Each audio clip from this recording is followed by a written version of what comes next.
Hi, I'm Dick Miller, and my good friend Jeff Smith is sitting next to me today again, and we're going to talk about issues pertaining to the state of Wisconsin and our region, your Senate district, just this whole range here.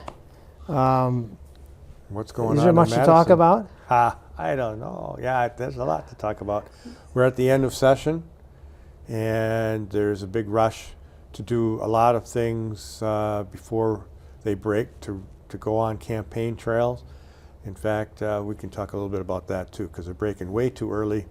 And I emphasize this many times on this show that we do that and we shouldn't. But a lot is happening in the week that you and I are talking right now. A lot has happened, and a lot is going to happen in the next couple weeks before we break away to campaign trail. I'm not on the ballot this year, thank goodness, and so You've escaped one. I'll be focusing on maybe the next level of legislation that we can try to get for next year. But in the meantime, there's bills being passed. There's politics being played, and I say that because some of the things that are being passed are strictly for campaign messaging, and it's frustrating. There's so much we could be doing that would be more useful to people, but yeah, it seems like there's so much going on throughout the world, the country, and obviously here, and politics is a part of every bit of it. It seems like right now, it's rather than working at what we need to do, it's political. It really is. Yeah, it's hard to divorce ourselves from that, I think. It is, but a lot of people do because they're frustrated. Yeah. They don't trust politics, and they don't trust those of us in government. I get why they're frustrated, but I see a good meme that goes around on Facebook oftentimes about some people will say with pride that, I don't pay attention to politics, and it's not my thing, but the fact is it is your thing because it affects, your way of life. It affects your freedom. It affects your roads. It affects your fire protection, your police protection. It affects your schools.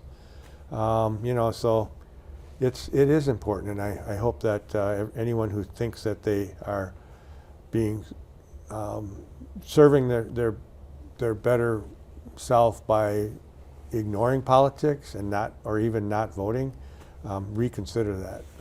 It doesn't go away. No. It's always there. It's in our face constantly, Yeah. and it controls so much of our life.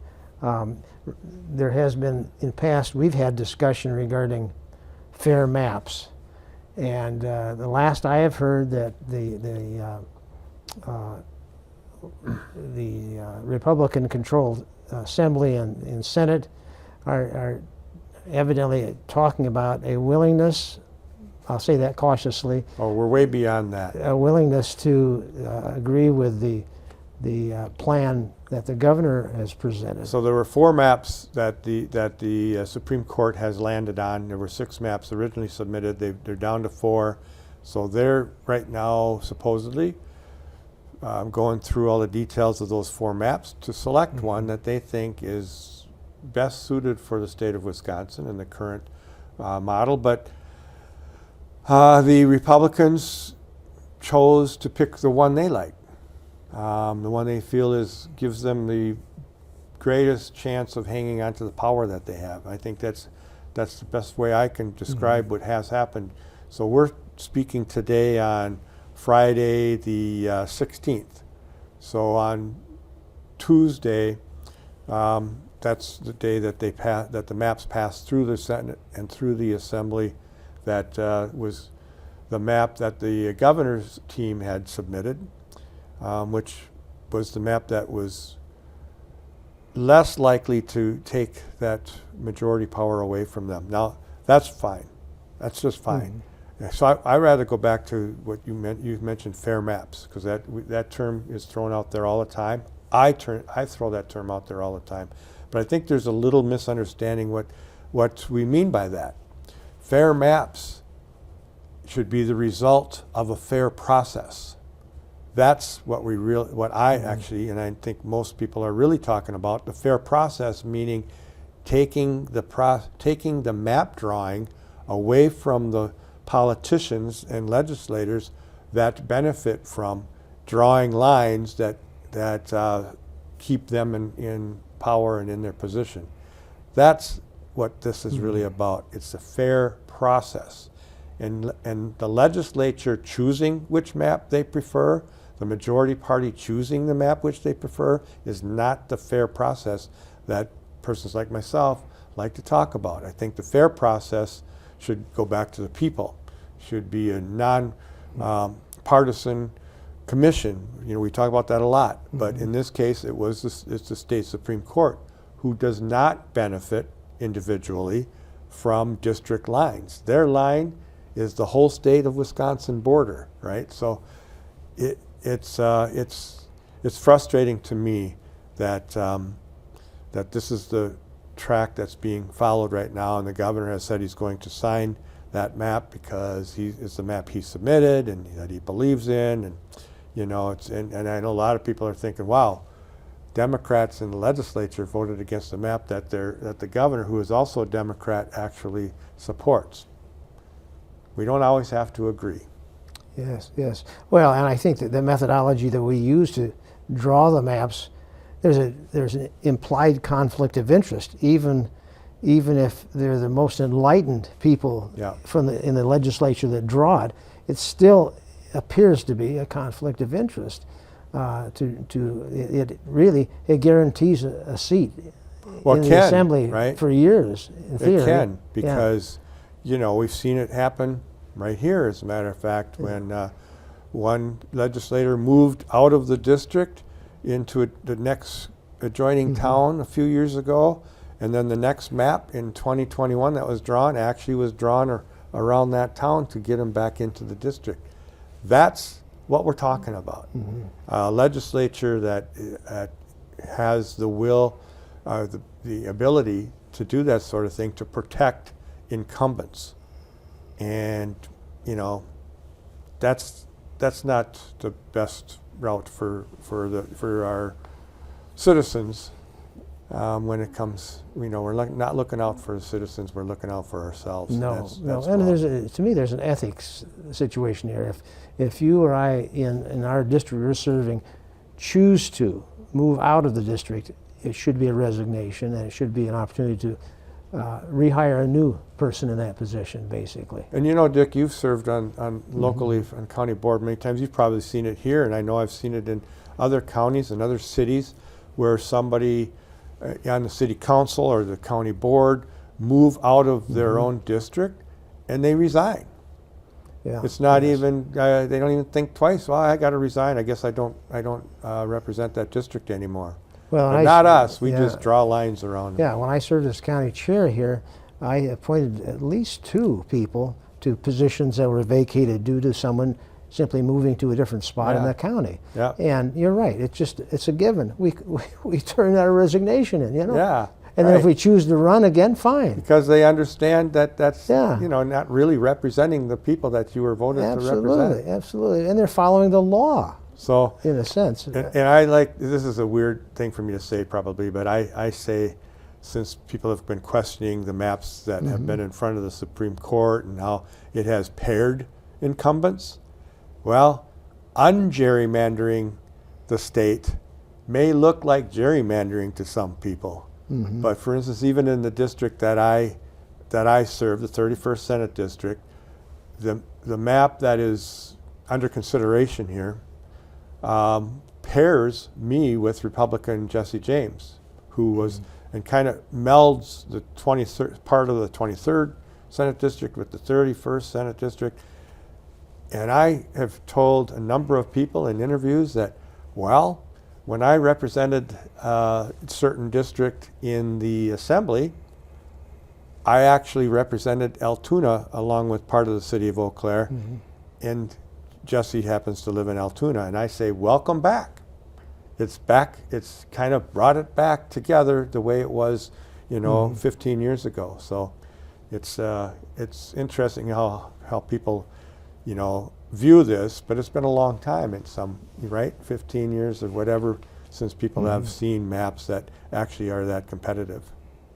It'll be interesting. I guess time will tell again. That's right. And it's going to be important that this whole matter is decided, since I would imagine anybody who's running for office in those districts, they have to know what district they're in. Yeah, we do. Yeah, before So they can. we need to finish this now. And the plan is obviously this would affect the upcoming November general election. Yeah, that's right. So that's going to be kind of crucial. Well, maybe we can move on to some other points. It was your staff brought to my attention that there's a parental rights bill, and I think it's the Senate. Is it 510? Is that the Assembly? Yeah, well, I think that's the Senate Bill number 510. It has passed the Assembly, I think, and I can't remember if we passed it or not, but we're actually 510. That means that's the 510th bill that was introduced this session. We're actually I just worked on bill number 1015. So forgive me if sometimes I forget where they're sitting at the moment, if they've been passed, if they're in committee. But this particular bill, this is language. Parental rights is what the authors of this bill called it. But it's parental, maybe some would call interference in the classroom, or suggesting that parents who have a certain view that's different than maybe other parents of children in that classroom but giving them the ability to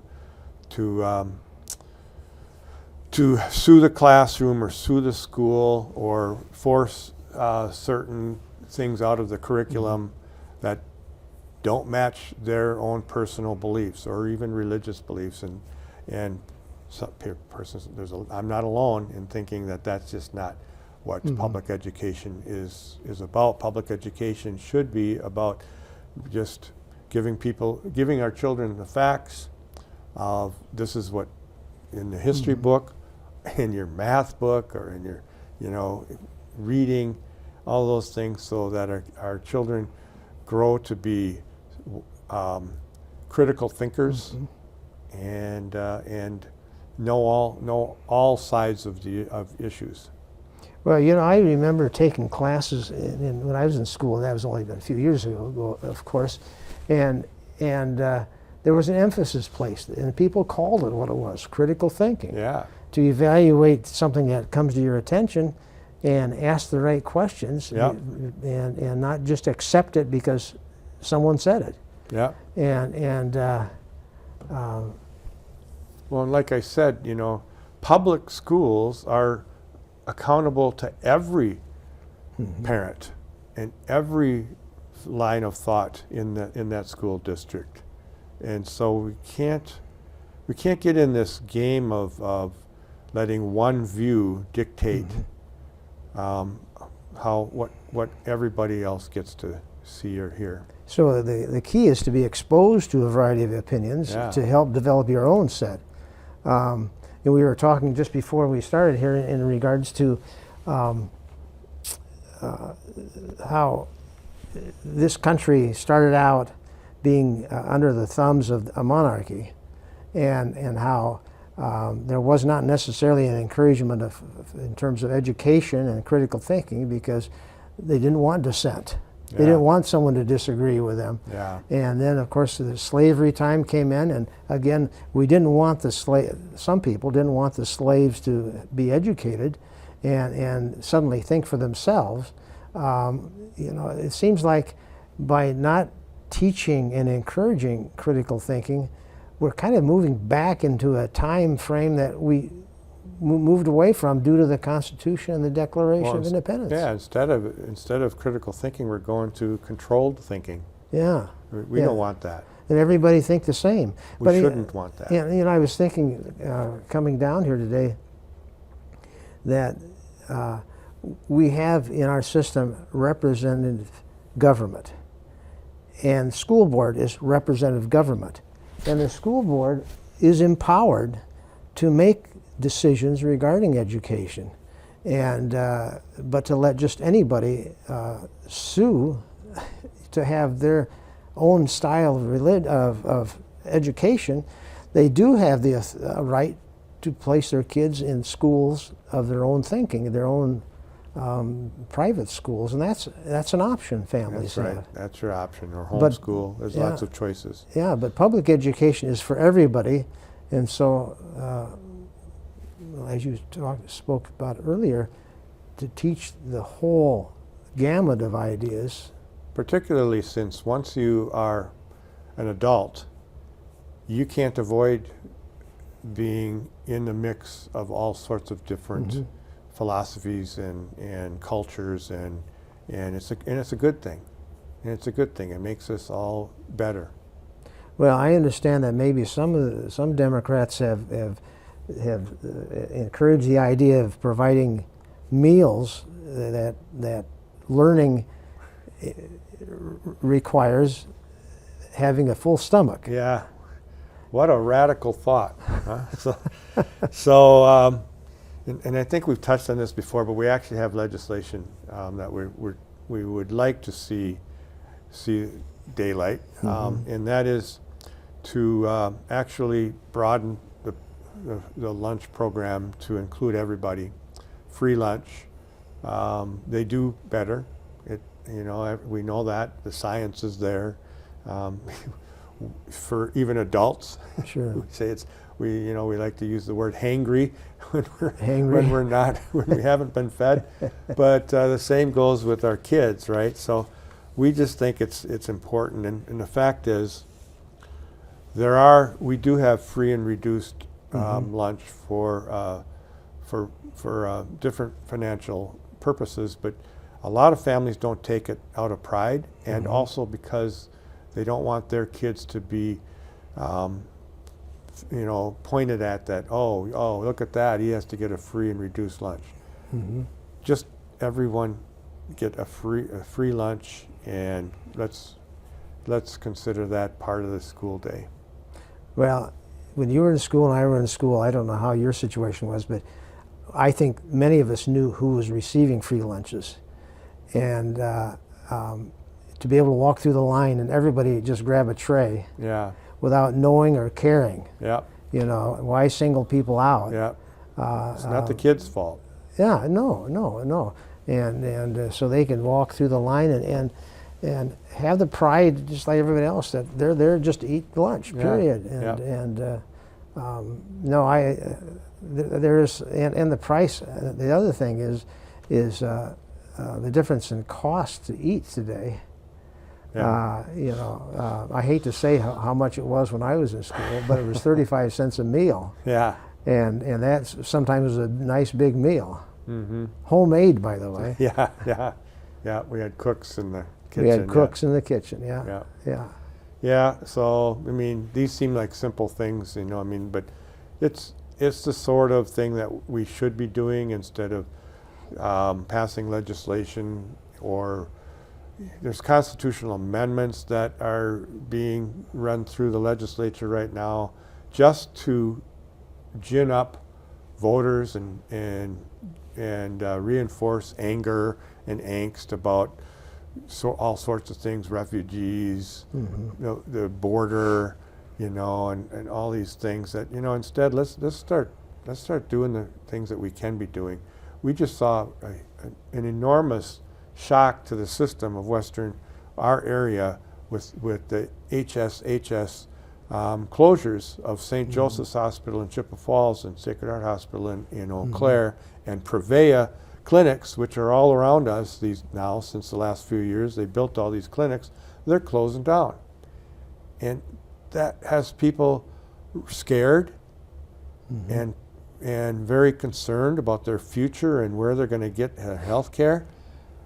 And what are we doing? We're ready to leave the building in the Capitol to go out on the campaign trail and just make sure before we do, throw out these bills that give some people good messaging tools to use on the campaign trail, and ignore something that is critically happening right now and putting people in such a terrible position. So I actually, frankly, Jesse James and I were in his office yesterday with Department of Health authority and our staff, and Representative Emerson was in the office with us too, and we're working on legislation that we think we got to get through before we walk out of that building, to at least a Band-Aid approach to help whoever's going to fill that gap that is being left behind of care. Mm-hmm.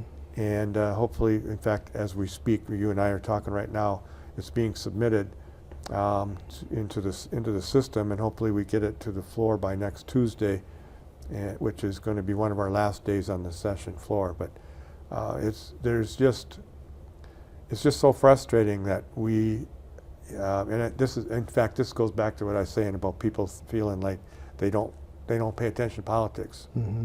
No wonder. We're not necessarily doing the things that are most important to people and affect their lives, like this sort of situation right now.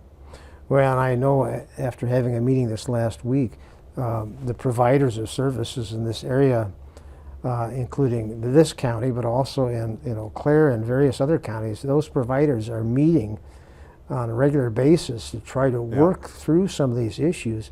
And I didn't realize Sacred Heart has 350 hospital beds that won't be available. One of the areas that being on the county board, I'm on the board of trustees at the healthcare center, and that provides more long-term care. But when we have someone who's going through some very serious mental issues that needs emergency hospitalization, or someone who needs to be dried out due to alcohol or drug usage, that hospital provides several beds that won't be there. Right. And so it'll mean taking some of these people and driving long distances to try to, and hopefully finding some place where they can receive that emergency care. I don't know if people realize how much of an issue this is. If you want surgery, regular surgery, will there be a place for surgery up there? You know, there are 2 other hospitals, but they don't necessarily provide exactly the same care or serve exactly the same folks. So this is I agree with you, this is a real emergency.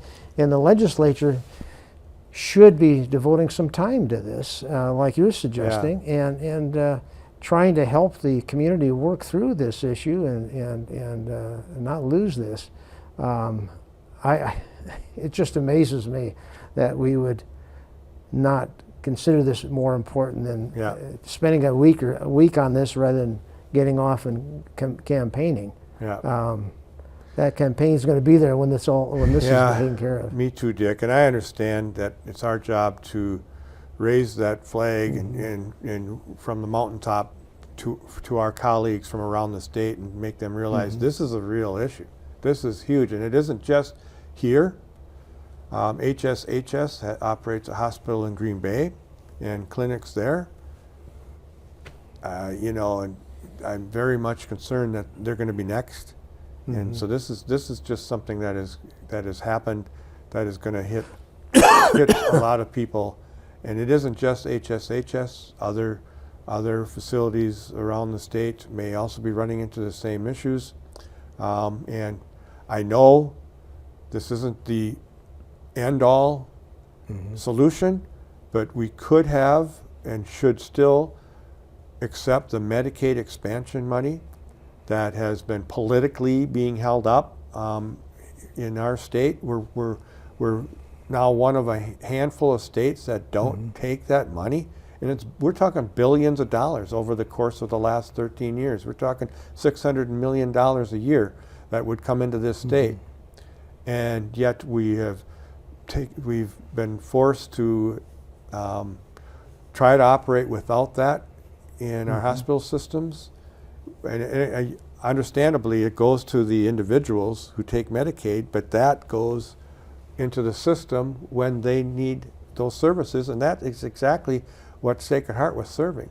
those Medicaid patients. So, you know, who's to say where we'd be if we had actually taken that Medicaid expansion? No one can say. But a lot of different decisions may have been made over the past decade if that money had been in our state. Now, I'm assuming that a lot of this money would be going to people who had minimal or no insurance coverage. Yeah, that's right. And so they would have been provided services that maybe otherwise wouldn't have not gotten. That's right. So we're also serving our neighbors. That's right. By accepting this. You know, it's pay me now or pay me later. Yes, right? yes. Yeah. That's not good. But I think folks out there kind of keep your eyes on this situation regarding the hospitals in this particular area. And I'm sure it'll be the news for quite a while. Yeah, and there's no changing the decision, by the way. I want everyone to know that. There's no changing the decision by HSHS. That's a done deal. It's funny how people turn to us and said, what can you do to stop it? We can't stop it. We have a privately run healthcare system and privately run hospitals, and they make their own decisions based on profits, and I know they're a nonprofit, but either way they're losing money, and so they felt they had to close this, and their corporate headquarters is Springfield, Illinois.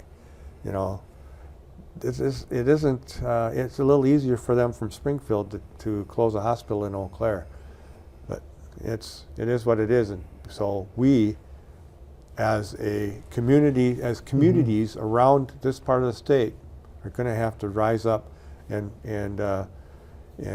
when I say that, neighbor to neighbor and community to community, find the solutions that will ensure that people are taken care of. This isn't quite this closely related, but we've got the family leave bill that evidently the Democrats have submitted for consideration. Though it has to do with the health of people. Sure. So it's paid family leave, and I know we don't have a lot of time now, but we just introduced that on Valentine's Day, Wednesday, Valentine's Day. We introduced that bill, had a long press conference about that. I've actually been an author of this bill for a couple of different sessions now, and it is a smart way to go. It allows people to take up to 12 weeks of paid family leave, 14 under certain circumstances total, but not all at once. And it comes out of a pot of money that pays them just like unemployment compensation, or I should say workers' comp, where it's money that that every employee would put into that pot as a payroll deduction.